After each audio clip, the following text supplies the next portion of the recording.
At about that time Jesus was walking through some grain fields on the Sabbath. His disciples were hungry, so they began breaking off some heads of grain and eating them. But some Pharisees saw them do it and protested, "Look, your disciples are breaking the law by harvesting grain on the Sabbath." Jesus said to them, "Haven't you read in the scriptures what David did when he and his companions were hungry? He went into the house of God, and he and his companions broke the law by eating the sacred loaves of bread that only the priests are allowed to eat. And haven't you read in the law of Moses that the priests on duty in the temple may work on the Sabbath? I tell you, there is one here who is even greater than the temple.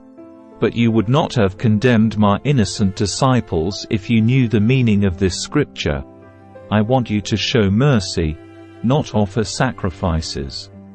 For the Son of Man is Lord, even over the Sabbath." Then Jesus went over to their synagogue, where he noticed a man with a deformed hand. The Pharisees asked Jesus, "Does the law permit a person to work by healing on the Sabbath?" They were hoping he would say yes, so they could bring charges against him. And he answered, "If you had a sheep that fell into a well on the Sabbath, wouldn't you work to pull it out? Of course you would. And how much more valuable is a person than a sheep?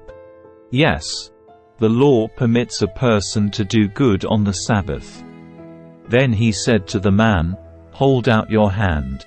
So the man held out his hand, and it was restored, just like the other one.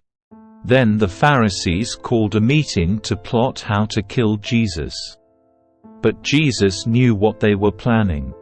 So he left that area, and many people followed him. He healed all the sick among them, but he warned them not to reveal who he was.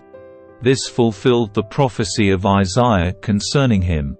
"Look at my servant, whom I have chosen. He is my beloved, who pleases me. I will put my spirit upon him, and he will proclaim justice to the nations.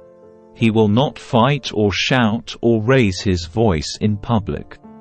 He will not crush the weakest reed or put out a flickering candle. Finally he will cause justice to be victorious, and his name will be the hope of all the world."